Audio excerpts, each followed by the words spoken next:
الحمد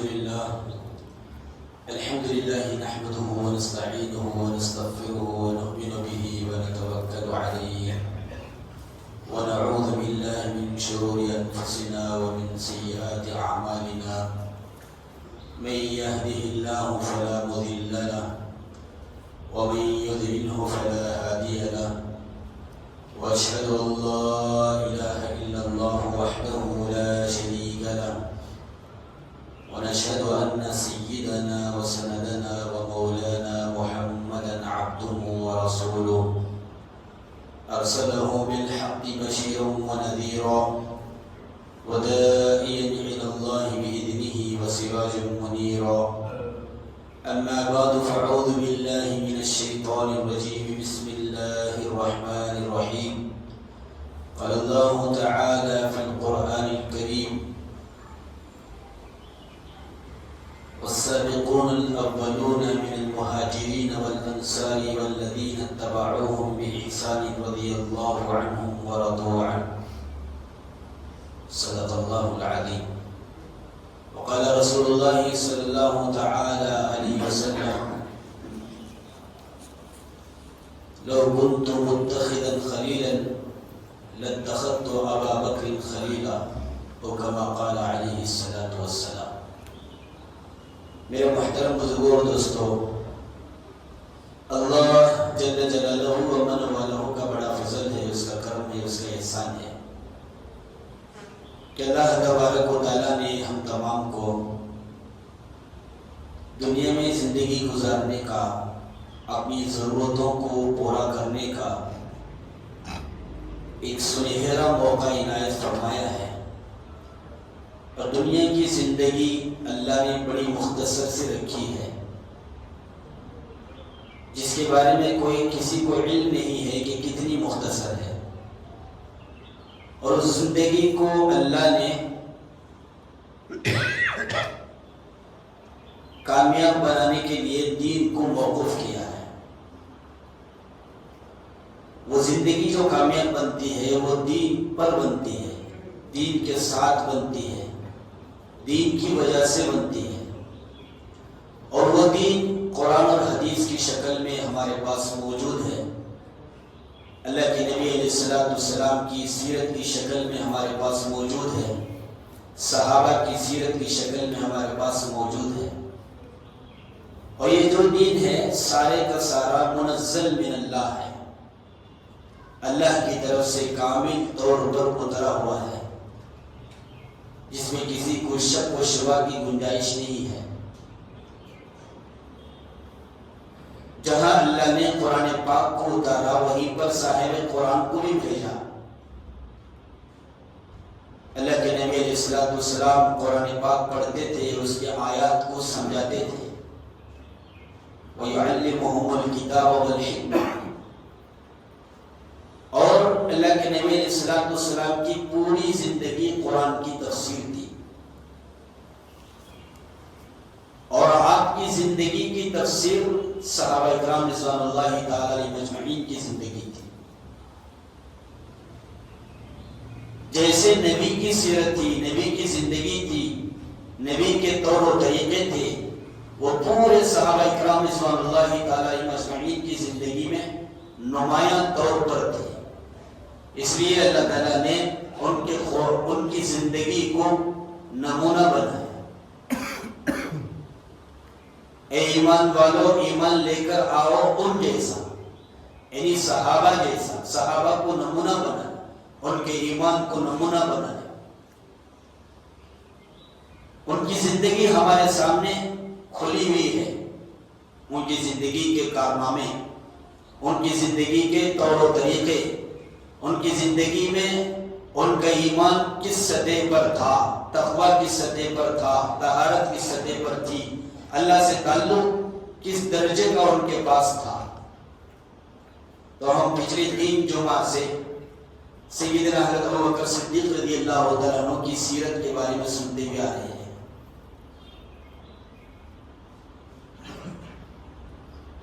پوری انسانیت میں نبیوں کے بعد سب سے بڑا مقام سیدنا حضرت ابوبکر صدیق رضی اللہ تعالیٰ عنہ کا ہے۔ اور نبوت کے بعد خلافت کا دور جب شروع ہوا تو سب سے پہلے خلیفہ بلا فصل، اللہ کے نبی کے بعد خلافت کا جو تاج ہے اللہ نے آپ کو پہنایا، ابوبکر صدیق رضی اللہ تعالیٰ عنہ کو۔ ان کی سیرت، ان کی زندگی اور ان کی زندگی کے کارنامے ہم پچھلے 3 جمعہ سے سنتے ہوئے آ رہے ہیں،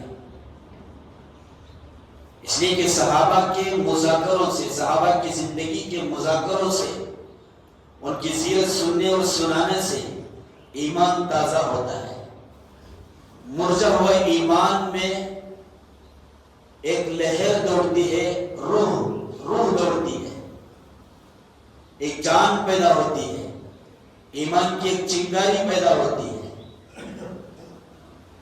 اس لیے صحابہ کی سیرت کو سننا، اس کو سمجھنا اور ان کی سیرت کے مطابق اپنی زندگی کو بنانے کی کوشش کرنا بہت ضروری ہے۔ اور صحابہ سے محبت ایمان کا حصہ ہے۔ دنیا میں ایک ناپاک طبقہ ایسا بھی جنم لے رہا ہے، صحابہ کے اوپر انگلیاں اٹھاتا ہے، خصوصاً سیدنا حضرت ابوبکر صدیق و عمر رضی اللہ تعالیٰ عنہما، ان دونوں کا دشمن ہے۔ اسی لیے سیرت صحابہ کو کھول کر بیان کیا جائے، اس کو سنا جائے، محبت کو بڑھایا جائے صحابہ کی۔ اللہ کے نبی علیہ السلام نے فرمایا، ایک ادنا سے صحابی جن کی ایک جھلک نبی اکرم صلی اللہ علیہ وسلم کے چہرے مبارک پر پڑی اور ایمان کی حالت میں پڑی تو اس صحابی رسول کا درجہ جو ہے اس کو قیامت تک پیدا ہونے والے قطب و ابدال غوث اعظم آ کر نہیں پہنچ سکتے۔ اتنا بڑا مقام ان کا، اور میں سب سے زیادہ بڑا مقام سیدنا حضرت ابوبکر صدیق رضی اللہ تعالیٰ عنہ کا۔ آپ کے بعد نمایاں طور پر پورے صحابہ میں اللہ نے آپ کو چنا تھا، جمیع صحابہ کو حضور کی صحبت کے لیے اور حضور کی دین کی اشاعت کے لیے اللہ نے چنا تھا، پورے صحابہ کو۔ اس میں نمایاں طور پر خصوصیت کے اعتبار سے سیدنا ابوبکر صدیق رضی اللہ تعالیٰ عنہ، میں نے پچھلی مرتبہ بھی کہا تھا، 2 چیزیں ہیں، ایسی خصوصیتیں ہیں ابوبکر صدیق رضی اللہ تعالیٰ عنہ کے اندر، اگر دونوں کو اگر کوئی آدمی نہیں مانتا تو اسلام سے خارج ہے۔ ایک ہے صحابی رسول، اس لیے کہ ان کا صحابی ہونا نص قطعی سے ثابت ہے۔ قرآن پاک میں صاف طور پر اللہ نے ان کا ذکر کیا ہے، نص قطعی سے ثابت ہے۔ اور دوسرا خلیفہ بلا فصل ہے۔ یہ 2 چیزوں کو نہیں ماننے والا اسلام سے خارج ہے۔ ماننا پڑے گا، صحابی رسول بھی ماننا پڑے گا، خلیفہ بلا فصل بھی ماننا پڑے گا۔ تو غرض میرے دوستو، ہم نے ہجرت تک کے واقعات سنے تھے کہ اللہ کے نبی علیہ السلام کو اللہ کی طرف سے جب حکم ہوا ہجرت کرنے کا، آپ کے ساتھ سیدنا ابوبکر صدیق رضی اللہ عنہ کو جانے کا حکم ہوا تو آپ غار ثور میں قیام پذیر تھے، 3 رات چھپے ہوئے تھے، اور اس غار کی کیفیت ہم نے سنا تھا۔ وہاں تک تو رکا ہوا تھا واقعہ کہ ابوبکر صدیق رضی اللہ عنہ کی گود میں اللہ کے نبی علیہ السلام کا سر مبارک تھا۔ پورے غار کے آپ سوراخوں کو بند کیے تھے، ایک سوراخ کھلا رہ گیا تھا جس کو آپ نے ایڑیوں سے بند کیا تھا۔ زہریلے جانور نے آپ کے ختم مبارک کو ڈس لیا تھا، جس کی تکلیف پورے بدن میں محسوس ہو رہی تھی۔ اور جب تکلیف کی شدت بڑھ گئی تو آپ کے آنکھوں سے بے ساختہ آنسو نکلنے لگے۔ آپ نے تکلیف میں سہتے ہوئے، برداشت کرتے ہوئے گوارا نہیں کیا کہ تکلیف کی وجہ سے کچھ آوازیں نکلے، کچھ ہلے اور اللہ کے نبی صلی اللہ علیہ وسلم کی نیند میں خلل پڑی۔ لیکن جب آنسو بے ساختہ نکلنے پڑے تو وہ آنسو کا خطرہ اللہ کے نبی صلی اللہ علیہ وسلم کے چہرے مبارک پر گرا تو اللہ کے نبی صلی اللہ علیہ وسلم کی آنکھ کھلی اور اللہ کے نبی علیہ السلام نے پوچھا کہ ماں یبکی کا یا ابا بکر، اے ابو بکر کیوں رو رہے ہو؟ کہا کہ اللہ کے نبی کسی زہریلے جانور نے ڈس لیا ہے اور اس کی تکلیف پڑ رہی ہے، اس کی شدت سے مجھے میرے آنکھوں میں آنسو آ رہے ہیں۔ تو اللہ کے نبی علیہ السلام اپنی لعاب دہن، اپنا تھوک ان کے پاؤں پر لگایا، جس کی وجہ سے تکلیف بھی دور ہو گئی، زخم بھی ختم ہو گیا۔ میرے دوستو، وہ کیا لعاب دہن تھا، وہ کیا تھوک تھا، جو تھوک اگر نمکین کنویں میں پڑتا تو نمکین کنواں میٹھا ہو جاتا تھا۔ وہ کیا تھوک تھا، کیا لعاب دہن تھا، جو 14 افراد کے کھانے میں پڑتا تو 1400 کے لیے کافی ہو جاتا تھا۔ وہ کیا لعاب دہن تھا، کسی کی آنکھ پھوٹی ہوئی تھی، اس کو آنکھ کو لگا کر اس جگہ پر وہ لعاب دہن لگایا جاتا تو آنکھ سے ہی سالم ہو جاتی تھی۔ اگر وہ لعاب دہن سیدنا حضرت جبرائیل علیہ السلام کو مل جاتا، وہ بھی اپنے آنکھوں کا سرما بنا لیتے تھے۔ ابو بکر صدیق رضی اللہ تعالیٰ عنہ کی قسمت دیکھیں، اللہ کے نبی علیہ السلام نے اپنا لعاب دہن ان کے پاؤں پر لگایا۔ شان ہے ابو بکر صدیق رضی اللہ تعالیٰ عنہ کی۔ علماء نے لکھا ہے یہ رفیق تھے، نوری رفیق، یہ بشری رفیق تھے۔ نوری رفیق سیدنا حضرت جبرائیل علیہ السلام، بشری رفیق سیدنا ابو بکر صدیق رضی اللہ تعالیٰ۔ دو رفیق گزرے ہیں آپ کے، ایک معراج کے ساتھی، ایک ہجرت کے ساتھی۔ معراج میں جو ساتھ تھے سیدنا حضرت جبرائیل علیہ السلام، جب وہ اللہ کے نبی علیہ السلام کے ساتھ تھے تو اللہ تعالیٰ نے ان کی صحبت کی برکت سے، ان کے ساتھ ہونے کی برکت سے، ان کے رفیق ہونے کی برکت سے اللہ نے ان کو امام الملائکہ بنایا۔ پورے ملائکہ، سید الملائکہ جن کو کہا جاتا ہے، پورے ملائکہ کے سردار، اور جو ہجرت کے رفیق تھے، اللہ تعالیٰ نے ان کو خلافت کا تاج پہنا دیا، ان کو سید الملائکہ بنایا اور ان کو خلافت کا تاج پہنا دیا۔ اور آگے حضرت جبرائیل علیہ السلام جب آپ کے ساتھ معراج کا سفر کرتے ہوئے گئے، پہنچتے پہنچتے ایک جگہ پر جا کر رک گئے سدرۃ المنتہا تک، اور کہا اللہ کے نبی سے، یا رسول اللہ بس یہی تک مجھے اجازت ہے، اس سے آگے میں نہیں جا سکتا، مجھے اجازت یہی تک ہے، اس سے آگے جو جائے گا جل جائے گا، اتنی میری گنجائش ہے۔ لیکن ہجرت کے جو رفیق تھے ابو بکر صدیق رضی اللہ تعالیٰ عنہ تھے، ان کا سفر کہاں سے شروع ہوا؟ گھر سے لے کر منزل مقصود تک پہنچنے تک آپ کے ساتھ تھے، کہیں بھی رکے بھی نہیں تھے۔ اور علماء نے ایک نقطہ یہ نکالا ہے، جب معراج کا سفر کا آغاز تھا اللہ کے نبی صلی اللہ علیہ وسلم کا، رفیق سفر خود اللہ کے نبی صلی اللہ علیہ وسلم کی خدمت میں آئے تھے آپ کو لے کر جانے کے لیے، یعنی اللہ کے نبی صلی اللہ علیہ وسلم کی خدمت میں حضرت جبرائیل علیہ السلام خود آئے تھے آپ کو لے کر جانے کے لیے۔ لیکن قربان جائے رفیق ہجرت پر کہ جب ہجرت کا موقع آیا تو اللہ کے نبی علیہ السلام خود سیدنا حضرت ابو بکر صدیق رضی اللہ عنہ کے گھر کو تشریف لے گئے، وہ خدمت میں آئے تھے اور حضور اکرم صلی اللہ علیہ وسلم خود خدمت میں پہنچے۔ یہ فرق تھا، یہ فضائل تھے، مناقب تھے۔ اور جب حضرت ابو بکر صدیق رضی اللہ تعالیٰ عنہ آپ کے ساتھ ہجرت کے سفر کے لیے نکلے تو اللہ کے نبی علیہ السلام نے حضرت علی رضی اللہ تعالیٰ عنہ کو بلایا۔ حضرت علی رضی اللہ تعالیٰ عنہ کو بلا کر کہا، دیکھو مکے والوں کے امانتیں میرے پاس ہیں. اللہ کے نبی صلی اللہ علیہ وسلم کو نبوت سے پہلے 2 ٹائٹل ملے تھے اور اسلام کا اظہار انہی 2 صفات سے ہوتا ہے. ایک سچائی اور امانت داری.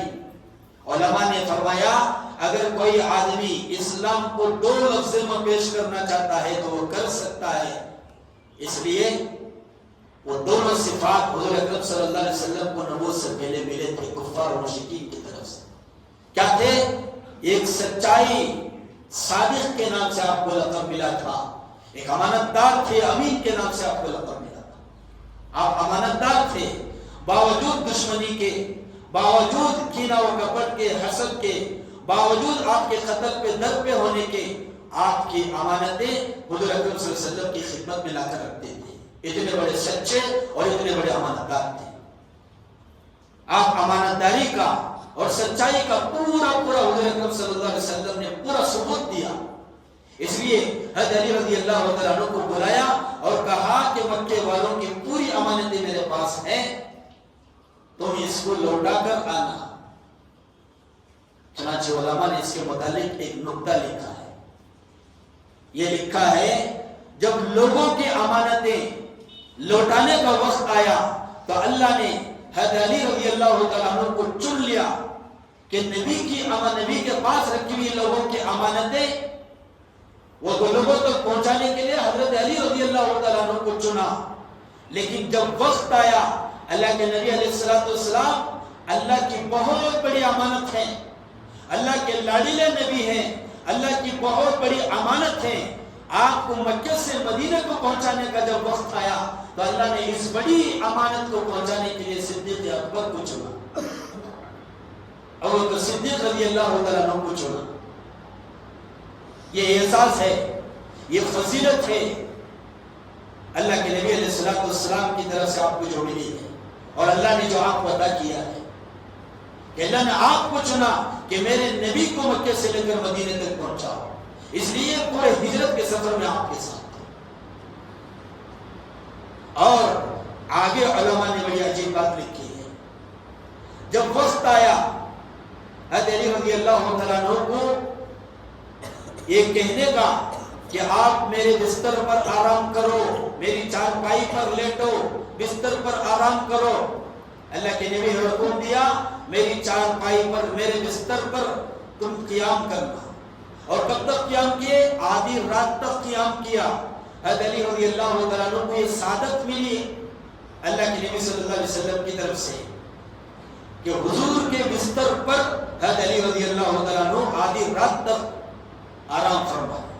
لیکن اللہ کے نبی علیہ السلام کی طرف سے اور صدیق رضی اللہ تعالیٰ عنہ کو جو مقام ملا کسی صحابی رسول کو نہیں ملا. کیا ملا؟ وہ تو آدھی رات تک آرام فرما رہے تھے.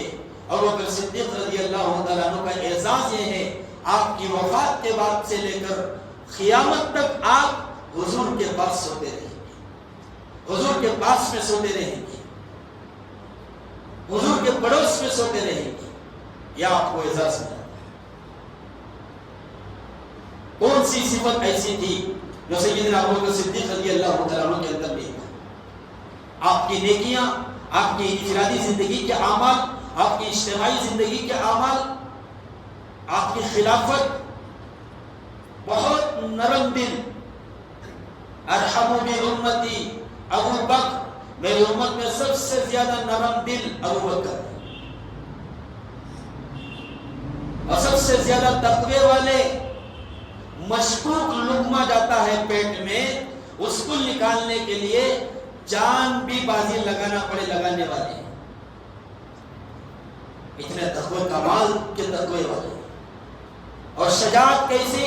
اللہ کے نبی علیہ السلام ہجرت کے موقع پر اللہ کے نبی علیہ السلام کے سامنے ہوتے تھے، دائیں ہوتے تھے، بائیں ہوتے تھے.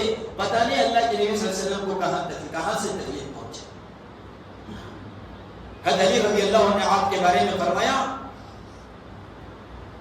اشجع الناس بعد الانبیاء ابو بکر، لوگوں میں سب سے زیادہ بہادر نبیوں کے بعد وہ ابو بکر ہیں.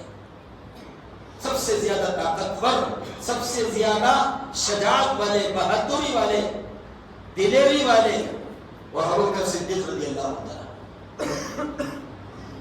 آپ کی انفرادی زندگی کے اعمال اور آپ کی نیکیاں، حضرت عمر رضی اللہ عنہ آپ سے فرماتے تھے ابو بکر میری زندگی کی ساری نیکیاں تم لے لو، ہجرت کی 3 راتوں کی نیکیاں مجھے دے دو، اس لیے وہ 3 راتوں کی نیکیاں مجھے ساری زندگی کی نیکیوں سے بھاری لگتی ہے۔ احساس ایسے نیکیوں والے۔ ام عائشہ رضی اللہ تعالیٰ عنہ ایک مرتبہ آرام فرما رہی تھی، آپ کے دل میں خیال گزرا، جب آسمان پر نظر دوڑائی ستارے چمک رہے تھے، ان کے دل میں خیال گزرا کہ کسی کی نیکیاں آسمان کے ستاروں کے برابر ہو سکتی ہے۔ ایک مرتبہ اللہ کے نبی سے پوچھ لیا، یا رسول اللہ کیا کسی کی نیکیاں آسمان کی ستاروں کے برابر ہیں؟ اللہ کے نبی علیہ السلام نے فرمایا ہاں، وہ نیکیاں عمر کی ہیں رضی اللہ تعالیٰ عنہ۔ ام عائشہ رضی اللہ تعالیٰ عنہ خاموش ہو گئی۔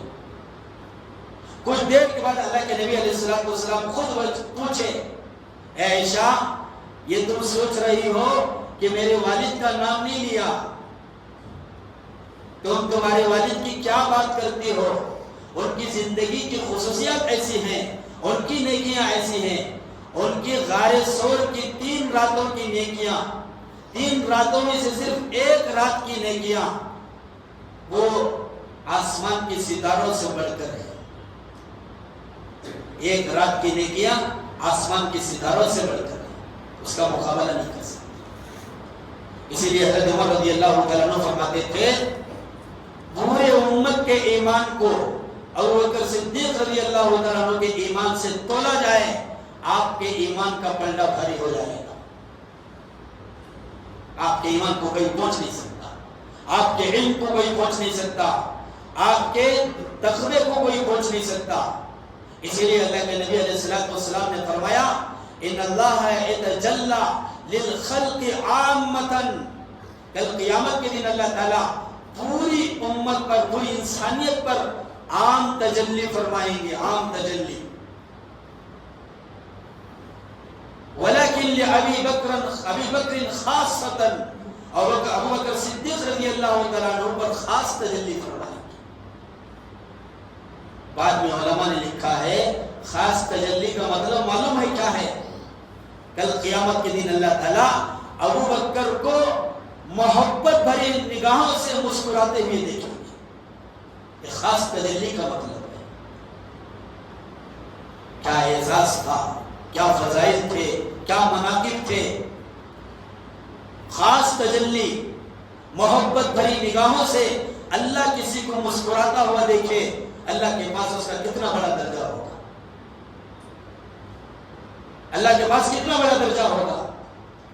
اللہ کے نبی نے فرمایا اے ابو بکر دنیا میں میرے 2 وزیر ہیں جیسا کہ آسمان میں میرے 2 وزیر ہیں، وہ ابو بکر حضرت عمر رضی اللہ تعالیٰ عنہما ہیں جو دنیا کے وزیر ہیں۔ ایک مجلس میں آپ نے حضرت ابو بکر صدیق رضی پورے صحابہ سے مخاطب ہو کر کہا، دائیں طرف حضرت ابو بکر صدیق رضی اللہ عنہ، بائیں طرف حضرت عمر رضی اللہ تعالیٰ عنہ، کہا کل قیامت کے دن میں اس طرح اٹھوں گا، میرے دائیں طرف ابو بکر ہوں گے، بائیں طرف عمر ہوں گے، اور ایک روایت میں آتا ہے میرے قدموں کی جانب سے حضرت بلال رضی اللہ تعالیٰ عنہ کو اللہ اٹھائیں گے، وہ اذان دیتے ہوئے اٹھیں گے۔ اتنا بڑا مقام ہے۔ اور آپ کی کارنامے، امت میں سب سے بڑا کام اللہ نے آپ سے لیا، تدوین قرآن کا، جمع قرآن کا۔ قرآن ہڈیوں کے اوپر لکھا ہوا تھا، درختوں کی شاخوں پر لکھا ہوا تھا، کھجور کے درختوں کی شاخوں پر لکھا ہوا تھا، اور لوگوں کے سینوں میں محفوظ تھا۔ جنگ یمامہ میں حفاظ قرآن کی بہت بڑی تعداد شہید ہو گئی، اللہ کو پیاری ہو گئی۔ اس طرح اگر حفاظ شہید ہوتے رہے، قرآن پاک کا ایک بہت بڑا حصہ نکل جائے گا۔ آپ نے ضرورت کو محسوس کیا، اور جمع قرآن کا سب سے بڑا کام اللہ نے آپ سے کیا۔ جمع قرآن کو کتابی شکل میں تدوین کرنے والے، کتابی شکل میں دینے والے، جمع کرنے والے زید بن ثابت رضی اللہ تعالیٰ عنہ کو بلا کر آپ نے عمر رضی اللہ تعالیٰ عنہ کو حضرت عمر رضی اللہ تعالیٰ عنہ نے آپ سے رائے پیش کی. آپ نے تھوڑی دیر کے بعد آپ کی رائے لی. اس طرح رائے سے مشورے سے قرآن پاک کو جمع کیا اور کتابی شکل اس کو دی. اسی لیے علماء نے لکھا ہے جب سے قرآن چھپا ہے کتابی شکل میں اس وقت سے لے کر قیامت کی صبح تک جب تک قرآن پڑھتا جا رہا ہوگا پڑھتا جتنے لوگ پڑھیں گے وہ سب کا ثواب حضرت ابوبکر صدیق رضی اللہ عنہ کو ملتا ہے. آپ کی طرف سے جمع ہوا ہے. آپ کی طرف سے جمع ہوا ہے. آپ فرماتے تھے زندگی میں مجھے 3 چیزیں بڑی محبوب لگتی ہیں. سب سے پہلی چیز یہ ہے میں اللہ کے نبی صلی اللہ علیہ وسلم کے چہرے کو دیکھتا رہوں. اللہ کے نبی کے چہرے کو دیکھوں یہ مجھے پسند ہے. اور مال میرا ہو اللہ کے نبی صلی اللہ علیہ وسلم کے ہاتھ کو تصرف کرنے کے لیے یہ مجھے سب سے زیادہ پسند ہے. آپ نے صرف جان نہیں لگائی اللہ کے نبی کے ساتھ, مال بھی لگایا, دل بھی لگایا, دماغ بھی لگایا. ایسے اپنے آپ کو فنا کر چکے تھے. اللہ کے نبی نے خود کہا من اراد ان ينظر الى میت یمشی علی وجه الارض فلینظر الى ابن ابی قحافہ اور کما قال علیہ الصلوۃ والسلام. اگر کوئی آدمی زمین پر چلتی پھرتی لاش دیکھنا چاہے وہ ابوبکر کو دیکھ لے. وہ اتنا فنا ہو چکے ہیں اپنے آپ میں, اتنا کامل فنائیت ان کو مل چکی ہے جس کا کوئی اندازہ نہیں کر سکتا. وہ زمین پر چل رہے ہوتے تھے لیکن دنیا سے تعلق نہیں تھا, دنیا سے قطع تعلق تھا. انقطاع عن المخلوق کا ایسا اللہ نے ان کو عہدہ دیا ہوا تھا, ایسا منصب ملا ہوا تھا جو پوری امت کو اس کا تصور نہیں کر سکتے تھے. انقطاع عن المخلوق, مخلوق سے لا تعلقی, دنیا سے لا تعلقی اللہ نے ایسا دیا. وہ زمین پر چل رہے ہوتے تھے, فرش پر چل رہے ہوتے تھے لیکن عرش کے والے سے ان کا دل لگا ہوا تھا, عرش والے سے ان کا تعلق جڑا ہوا تھا. اپنے آپ کو اتنا مٹانے والے تھے لیکن جب جان مال لگانے کا وقت آیا اپنا پورا سرمایہ, اپنی زندگی کا 40,000 درہم یا دینار, علماء نے لکھا ہے پورا قیمتی سرمایہ تھا, پورا لگا دیا. ہجرت کے موقع پر صرف 5,000 باقی تھے جو گھر والوں کے لیے بھی بہت کم پڑتے تھے. آپ نے اس کو بھی پوچھ کر لے کر گئے ہجرت کے موقع پر. کہیں ضرورت راستے میں کہیں اس کی ضرورت پڑ جائے, گھر میں نہیں چھوڑا. ایک ماحول بنا ہوا تھا گھر میں دین کا, گھر والے بھی ساتھ دینے والے تھے, مستورات میں بھی دین تھا, اولاد میں بھی دین تھا, پورے جمیع گھر والوں میں دین تھا. تو یہ ہجرت کرنے کے لیے بہت بڑی ساتھ ان کا ساتھ ہو گیا. ورنہ تو میرے دوستو ایک تو آدمی کے اندر ارادے ہوتے ہیں, گھر والے وہ ارادے کو پورا کرنے کے لیے نہیں دیتے, وہ آڑ بنتے ہیں. اسی لیے تبلیغ کی محنت سے, دین کی محنت سے کسی بھی شکل میں ہو رہی ہو, یہ چاہا جاتا ہے ہر فرد امت میں دین زندہ ہو, ہر طبقے میں دین زندہ ہو, مستورات میں دین زندہ ہو, مردوں میں دین زندہ ہو, بچوں میں دین زندہ ہو. اور کون سا ایسا طبقہ ہے صحابہ کے دور میں جس طبقے میں دین کامل طور پر نہ ہوتا؟ کون سا ایسا طبقہ ہے؟ بچوں میں ایسا دین نمایاں طور پر تھا. آج کے بڑوں کے بارے میں وہ تصور نہیں کیا جاتا, چھوٹے چھوٹے بچے ہوتے تھے. آج ہمیں بڑوں سے دین رخصت ہوتا ہوا, مستورات سے دین نکلتا ہوا, بچوں کی زندگی میں دین داخل ہونے کا نام ہی نہیں لے رہا ہے. ایسی حالتیں پیدا ہو گئی. صرف کانوں کی لذت کے لیے سننا سنانا نہیں ہے, دل میں اتارنے کے لیے ہے. ابوبکر صدیق رضی اللہ تعالیٰ عنہ نے انوار نبوت کو اپنے دل میں لیا تھا. آپ کے اہلیہ فرماتے ہیں ابوبکر صدیق رضی اللہ تعالیٰ عنہ کو پورے صحابہ میں جو فضیلت ملی وہ نماز اور روزوں کی وجہ سے نہ تھی, نماز کی وجہ سے نہیں تھی, روزوں کی وجہ سے نہیں تھی, بلکہ ان کے دل میں ایک ایسا درد و غم تھا جو اللہ نے خاص طور سے ان کو عطا کیا تھا. اور اللہ کے نبی علیہ السلام نے فرمایا ما صب اللہ فی صدری، جو کچھ اللہ نے میرے دل میں ڈالا تھا انوار نبوت کو، علوم نبوت کو، الا وقد سبقته فی صدر ابی بکر، میں نے پورے کا پورا ابو بکر کے سینے میں ڈال دیا، پورے کا پورا ابو بکر صدیق رضی اللہ عنہ کے سینے میں اللہ کے نبی نے ڈال دیا۔ یہی تو برکات تھے، انوارات کی یہی برکات تھے، خدمت خلق میں نمایاں طور پر تھے۔ کون سی ایسی صفت تھی جو صحابہ آپ سے آگے بڑھ گئی ہو؟ کسی بھی شکل میں کوئی صحابی آپ سے کسی صفت میں آگے بڑھنے والے نہیں تھے۔ خدمت خلق لے لو، خدمت خلق ایسا پھر کر بنا ہوا تھا، وقت کے خلیفہ ہیں، خلیفہ اول ہیں، بلا فصل ہیں، اتنے بڑے فضائل ہیں، اتنے بڑے مناقب ہیں، لیکن خدمت خلق کا جذبہ ایسا تھا۔ آپ نے اپنے دور خلافت میں یتیموں کے، بیواؤں کے، نادروں کے اور غریب کے، غربا کے، مساکین کے ساروں کے نام لکھ کر فہرست بنائی تھی اور ان کی خدمت کرنے کے لیے لوگوں کو مقرر کیا تھا، اس کی فہرستیں تیار کروائی تھی۔ ایک مرتبہ حضرت عمر رضی اللہ تعالیٰ عنہ وہ فہرست منگ کر دیکھنے لگے۔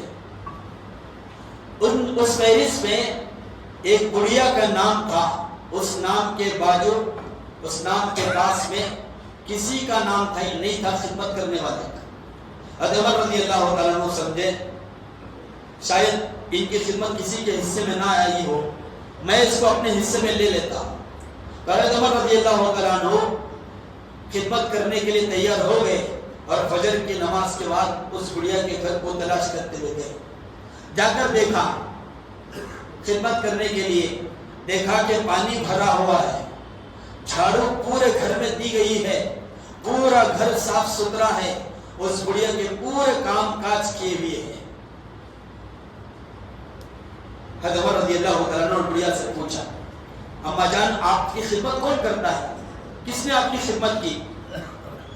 کمزور تھی اور آنکھوں سے بھی معذور تھی، کہنے لگی کوئی آدمی آتا ہے روزانہ میرے گھر، پانی بھر دیتا ہے اور جھاڑو سے کچرا وغیرہ صاف کر دیتا ہے، پورے گھر کا صاف ستھرا کر کے وہ چلا جاتا ہے، آج تک اس نے مجھے نام نہیں بتایا اور میں بھی اسے نام نہیں پوچھا۔ حضرت عمر رضی اللہ تعالیٰ عنہ فجر کے بعد آئے تھے، یہ نیت لے کر گئے کل فجر سے پہلے آؤں گا، دیکھوں گا کہ کون خدمت کرے۔ جب دوسرے دن فجر سے پہلے آئے گھر میں، دیکھے تو پانی بھرا ہوا ہے اور کچرا کوڑا سب صاف کیا گیا ہے، گھر کے کام و کاج پورے ہو چکے ہیں۔ پھر پریشان ہوئے، حیران ہوئے، اب ارادہ کر کے گئے اگلی مرتبہ عشاء کے بعد آ جاؤ۔ جب گئے عشاء کی نماز کے بعد آئے اور ایک طرف چھپ کر بیٹھ گئے، دیکھو کون خدمت کے لیے جاتا ہے۔ جب رات گزر گئی، آدھی رات گزر گئی، آدھی شب گزر گئی، گہرا اندھیرا گہرا ہو گیا، رات آدھی گزر گئی، ایک آدمی بغیر چپل کے ننگے پیر آہستہ آہستہ چلتا ہوا آ رہا ہے۔ حضرت عمر رضی اللہ تعالیٰ عنہ نے پوچھا من انتا، کون ہو تم؟ ابو بکر صدیق رضی اللہ تعالیٰ عنہ نے کہا میں ابو بکر ہوں۔ ہوش اڑ گئے نام سنتے ہی۔ ابو بکر امیر المومنین، خلیفہ رسول اللہ صلی اللہ علیہ وسلم آپ ہیں، اتنی رات میں تنہائی میں اور ننگے پیر آپ ہیں، کیا بات ہے، جوتے کیوں نہیں پہنے؟ ابو بکر صدیق رضی اللہ عنہ فرمانے لگے عمر میں نے جوتے اس لیے نہیں پہنے کہ اگر میں جوتے پہن کر آؤں گا میرے جوتے کی آواز آئے گی تو جو لوگ آرام کر رہے ہیں ان کی نیند میں خلل پڑے گی۔ ہے کوئی ایسا خلیفہ، ہے کوئی ایسا امیر المومنین، ہے کوئی ایسا بادشاہ جو رعایا کے اتنا خیال رکھنے والا ہو؟ کوئی بادشاہ نہیں ہو سکتا، وہ خلیفہ ہو سکتا ہے۔ کوئی حاکم نہیں ہو سکتا، وہ امیر المومنین ہو سکتا ہے۔ ایسے مخلوق کا درد رکھنے والے، ایسا امت کا درد و غم رکھنے والے، کہا میرے جوتوں کی آواز سے کسی کے نیند میں خلل پڑے گی، لوگ جاگ جائیں گے تو میرے اس عمل کو دیکھ لیں گے۔ اخلاص اتنا کوٹ کر بنا ہوا، ایسے خدمت کرنے والے تھے. اور جب اللہ کے نبی علیہ السلام کے بعد فتنے اٹھے، اللہ نے وہ شجاعت دی تھی اور مزاج نبوت کو پہچاننے والے، حضور کے منشا کو سب سے پہلے سمجھنے والے.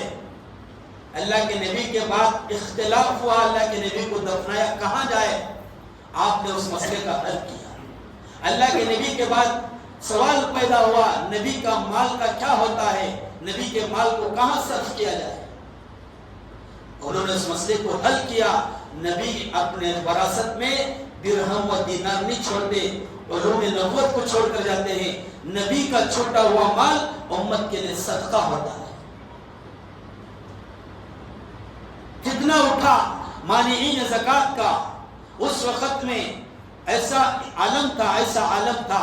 اما عائشہ رضی اللہ عنہا فرماتی ہیں اللہ کے نبی کے بعد میرے باپ پر ایسی حالت آئی، ایسی پریشانی آئی، ایسی مصیبتیں آئی، اگر وہ پریشانیاں دن پر ڈالی جاتی تو دن بھی رات میں تبدیل ہو جاتا تھا. وہ پہاڑ پر ڈالے جاتے، پہاڑ بھی پاش ہو جاتے تھے. ایسے امت کو سنبھالا تھا. یہ لوگ ارتداد کی شکل اختیار کر رہے تھے، مرتد ہو رہے تھے. آپ نے اس وقت میں ببانگ دہل اعلان جنگ کیا تھا. اگر کوئی آدمی اللہ کے نبی صلی اللہ علیہ وسلم کے دور میں اپنی سواری کے ساتھ گلے کی رسی دے رہا تھا، آج اس گلے کی رسی کا انکار کر رہا ہوگا تو اس سے ابو بکر تنہا قتال کرے. اسی لیے اللہ کے نبی نے کہا تھا، اللہ حضرت علی رضی اللہ عنہ فرمائے تھے اشجع الناس بعد الانبیاء ابو بکر، لوگوں میں سب سے زیادہ طاقتور نبیوں کے بعد ابو بکر ہے. شجاعت میں، دلیری میں، بہادری میں، اور اللہ کے نبی صلی اللہ علیہ وسلم کے علوم کو سب سے زیادہ پہچاننے والے، اللہ کے نبی کے منشا کو پہچاننے والے. میرے دوستو، آپ کے کارنامے نہیں، کارہائے نمایاں انجام آپ نے دیا ہے. بہت بڑا کام امت کا اللہ نے آپ سے لیا ہے. لیکن جب آپ کی وفات کا وقت آیا، اس لیے کہ ایک کی سیرت ابھی 3 یا 4 جمعہ بولا جائے تو بھی ختم نہیں ہو سکتی. میرے دوستو، سیرت سننے سنانے کا مقصد یہی ہے کہ کچھ نہ کچھ ان کی زندگی کا حصہ ہماری زندگی میں آ جائے، عملی طور پر آ جائے. آپ کی جب وفات کا وقت آیا، آپ نے اما عائشہ رضی اللہ عنہا سے وصیت کی، دیکھو یہ میرے 2 پرانے چادریں ہیں، جب میرا انتقال ہو جائے گا ان 2 پرانی چادروں میں مجھے کفنا دینا. اما عائشہ رضی اللہ عنہا نے کہا ابا جان، کیا ہمارے اندر اتنی طاقت نہیں ہے کہ آپ کو نیا کپڑا، نیا کفن لا کر ہم دفنائیں؟ حضرت ابوبکر صدیق رضی اللہ عنہ کی تواضع پر قربان جائے. آپ نے کہا نیا کپڑا مردوں کے مقابلے میں زندوں کے لیے بہتر ہے. مردوں کے مقابلے میں زندوں کے لیے بہتر ہے. آپ نے وصیت کی، صحابہ سے کہا جب میرا انتقال ہو جائے گا مجھے میری تجہیز تکفین کر کے، مجھے کفنا کر، نہلا دھلا کر کفنا کر، جب میرا جنازہ تیار ہو جائے روز اقدس پر میرا جنازہ پہنچا دو. روز اقدس پر جا کر اللہ کے نبی کے سامنے سلام عرض کرو اور اللہ کے نبی علیہ السلام سے اجازت طلب کرو کہ میں اللہ کے نبی کے پاس میں سونا چاہتا ہوں، آرام کرنا چاہتا ہوں. علماء نے عجیب نقطہ نکالا ہے. علماء نے فرمایا جس طرح ہجرت کے موقع پر اللہ کے نبی علیہ السلام ساتھ میں تھے، آپ ایک غار کا مسئلہ ہے، ایک مزار کا مسئلہ ہے. علماء نے فرمایا ایک غار کا مسئلہ، ایک مزار کا مسئلہ، ایک قبر اطہر کا مسئلہ. یہاں غار کے موقع پر حضرت ابوبکر صدیق رضی اللہ تعالیٰ عنہ اللہ کے نبی سے پہلے غار میں گئے. شاید اللہ کے نبی کو کوئی زہریلے جانور سے تکلیف نہ ہو. پورے غار کو صاف کیا. صاف کرنے کے بعد اللہ کے نبی سے کہا اے اللہ کے نبی تشریف لائیے. اب جب دنیا سے جانے کا موقع آیا، علماء نے عجیب بات کہی، اللہ کے نبی صلی اللہ علیہ وسلم سب سے پہلے قبر میں گئے. اس لیے اے ابوبکر تم بعد میں آنا، خبر میں پہلے جاتا ہوں تاکہ یہاں کوئی آپ نے میرا وہاں انتظام کیا تھا، میں یہاں آپ کا انتظام کروں گا. آپ نے مجھے وہاں بچایا تھا، میں تمہیں یہاں بچاؤں گا۔ یہ اعزاز ہے ابوبکر صدیق رضی اللہ تعالیٰ عنہ کا، یہ اکرام ہے، اتنی بڑی فضیلت ہے۔ اللہ تعالیٰ نے اتنا بڑا کام ان سے لیا تھا۔ جب آپ کو نہلایا گیا، کفنایا گیا، اب آپ کا جنازہ تیار ہو گیا، علی رضی اللہ تعالیٰ عنہ ایک صحابی رسول کے کندھے پر ہاتھ رکھے ہوئے تھے، فرما رہے تھے میں نے کتنی مرتبہ اللہ کے نبی صلی اللہ علیہ وسلم کو سنا ہے، میں اور ابوبکر اور عمر گئے تھے، میں اور ابوبکر اس کام کو کیا تھا۔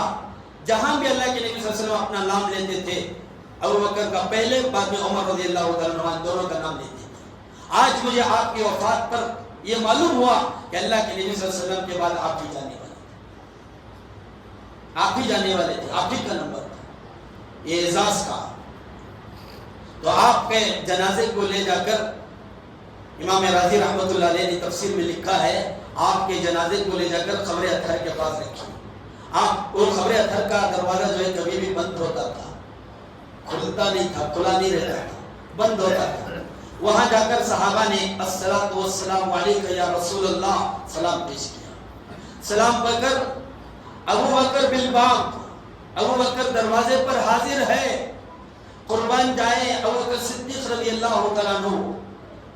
اس لیے کسی نے بڑا خوب کہا، بت خانے سے لائے وہ صدیق کو، بت خانے سے لائے وہ صدیق کو، اور کعبے میں پیدا کرے زندیق کو۔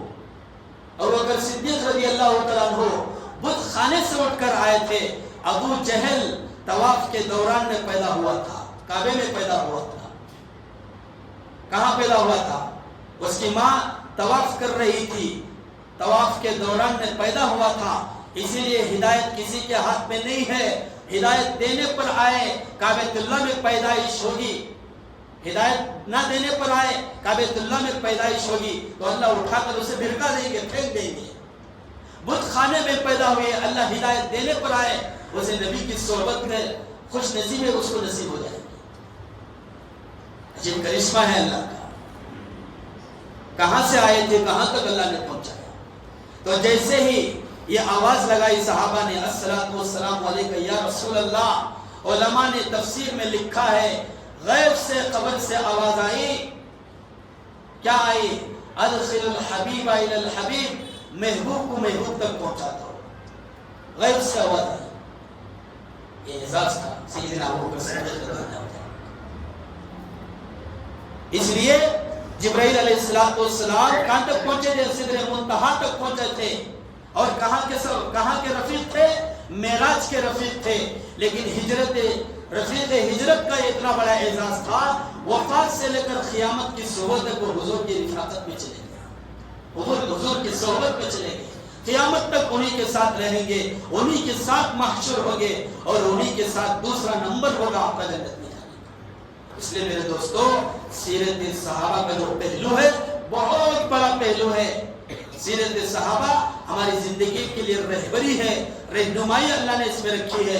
اگر ہم اللہ کے نبی علیہ السلام کی سیرت کے مطابق اور صحابہ اکرام کی سیرت کے مطابق چلیں گے، ہماری زندگی بھی خوشگوار ہوگی، دنیا کی زندگی بھی کامیاب اللہ فرمائیں گے، اور موت کے بعد کی زندگی جو بہت بڑا مسئلہ ہے اللہ اس مسئلے کو بھی حل فرمائیں گے۔